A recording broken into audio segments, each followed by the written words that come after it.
Assalamualaikum warahmatullahi wabarakatuh. Perkenalkan, saya Andi Yas Gunawan, NIM 01183151.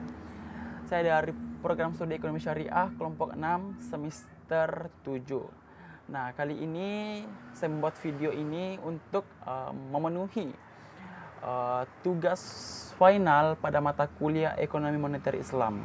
Di sini saya mengangkat topik yaitu kecerdasan finansial masyarakat Muslim Bugis dalam mengelola keuangan. Nah, di sini saya golongkan mulai dari masyarakat miskin, menengah, hingga kaya.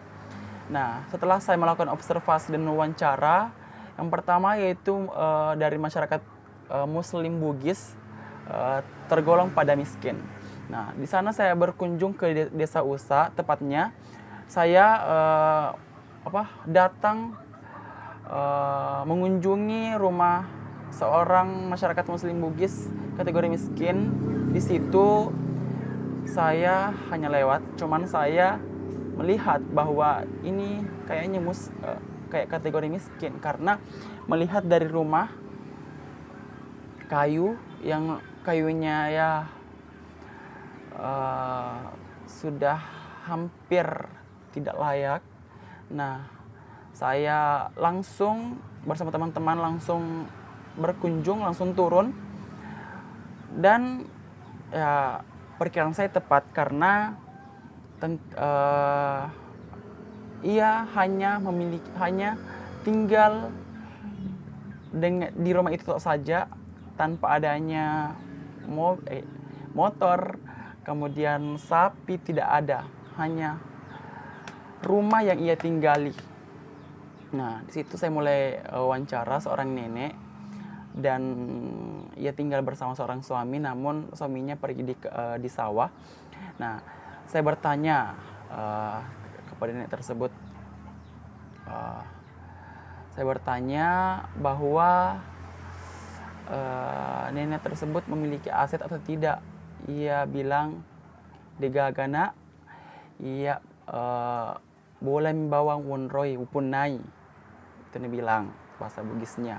Rumah saya ini tinggali.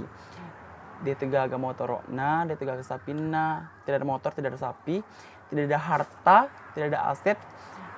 Jadi saya bertanya kembali bahwa jadi sumber pendapatan nenek dari mana? Nah, di situ langsung menjawab bahwa sumber pendapatannya dari padi hasil sawah, di mana ia memiliki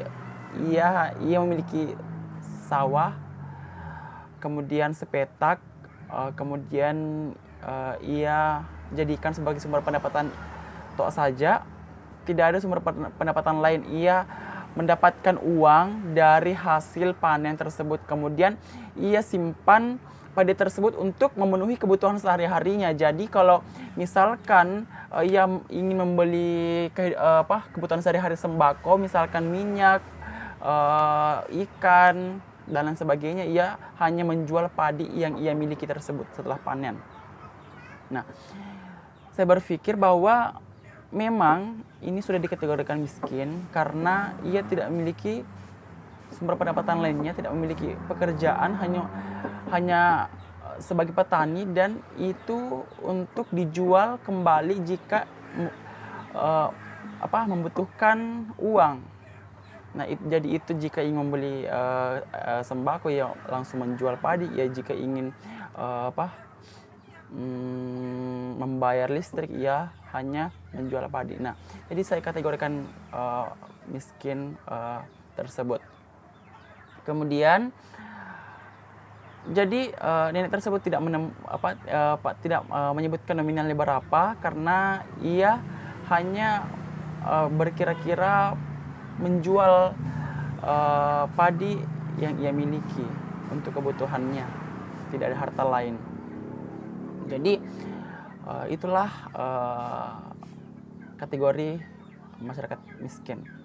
Yang kedua yaitu masyarakat menengah. Sana saya berkunjung ke Kecamatan Awampone. Nah, Saya berkunjung ke Kecamatan Awampone, saya berjalan naik mobil, berjalan. Nah, saya tengok kiri kanan yang memang saya hanya cari yang tengah-tengah, tidak miskin, tidak kaya. Jadi saya mendapatkan rumah batu sederhana dan saya melihat ada mobil satu Avanza. Jadi saya langsung masuk. Dan awalnya ia tidak mau bicara, tidak mau menyebutkan sumber pendapatannya, tapi sedikit demi sedikit ia langsung menyebutkan. Jadi wawancara saya mulai bahwa saya bertanya, Ibu, apakah memiliki aset? Nah, saya langsung menjawab bilang aset dia hanya mobil. Terus saya berpikir kenapa mobil? Karena di sini lagi si ibu menjawab langsung spontan karena mobil tersebut ia jadikan sebagai sumber pendapatan dan ia jadikan mobil sewa, mobil Bone Makassar. Jadi itu sumber pendapatannya. Dari itu jadi sumber pendapatan mobil sewa tersebut. Nah, itu cukup untuk kebutuhan sehari-hari, cukup untuk membayar cicilan, cukup karena mobil itu masih cicil. Jadi ceritanya itu mobil masih cicil, cukup beda untuk kebutuhan sehari-harinya dan untuk bayar listriknya, bayar airnya. Tapi saya bertanya, apakah ibu punya tabungan? Nah, ia menjawab punya satu, yaitu BRI. Nah, jadi saya berpikir saya kategorikan ini menengah karena sudah memiliki aset, cukup untuk kebutuhan sehari-hari dan cukup untuk kebutuhan lainnya. Kemudian ia juga jika ada lebih dari pendapatan ia tabung ke bank tersebut. Jadi saya kategorikan menengah. Nah, lanjut ke kategori kaya. Nah, kategori kaya di sini saya berkunjung ke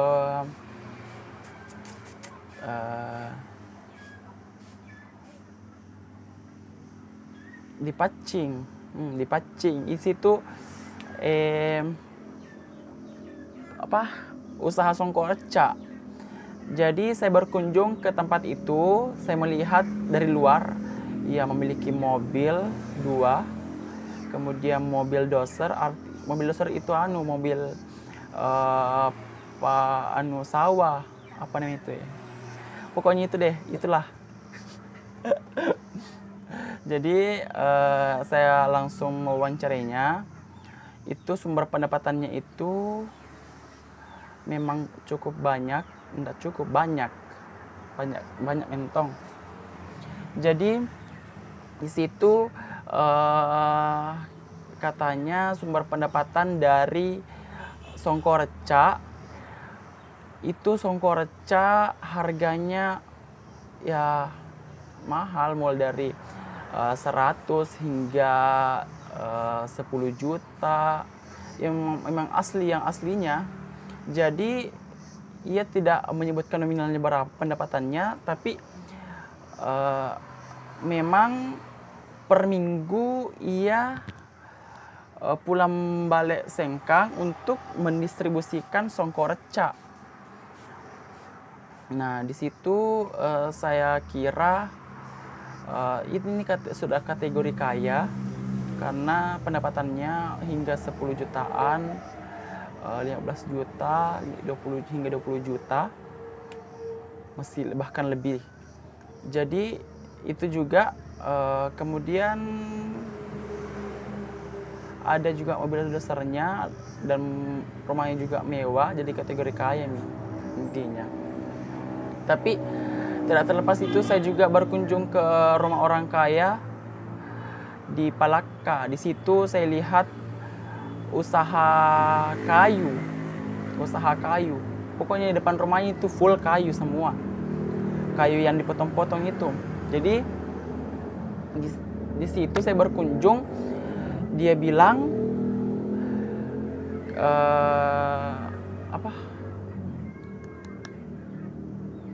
pendapatannya itu sekitar 7 juta per minggu.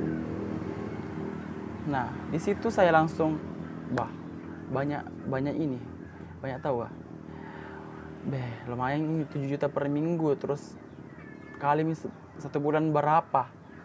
Tapi toh bilang itu memang banyak, tapi juga angsurannya juga banyak. Jadi begitulah orang kaya, banyak pendapatan dan juga banyak pengeluaran. Nah, tapi dia cukup pokoknya lebih dari cukup lah, karena yang memiliki tabungan BCA, BRI, pokoknya itu khusus tabungan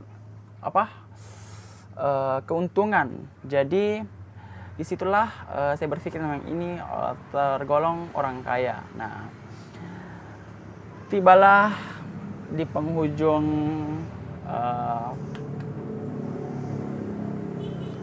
tugas saya, penghujung video ini.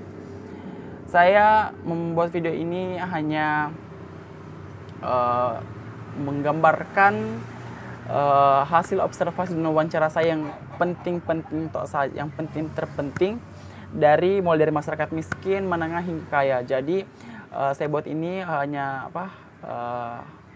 pikiran saya yang mengingat dari hasil observasi. Jadi mohon maaf jika ada kesalahan kata, ucapan, pokoknya semua logatku minta maaf. Jadi saya berterima kasih kepada dosen yang telah mengajar selama 1 semester ini, terkhusus dosen ekonomi moneter Islam, Bu Sari. Terima kasih banyak. Jadi saya minta maaf jika ada kesalahan. Akhir kata saya tutup video sederhana ini dan sebagai pengganti final. Wassalamualaikum warahmatullahi wabarakatuh.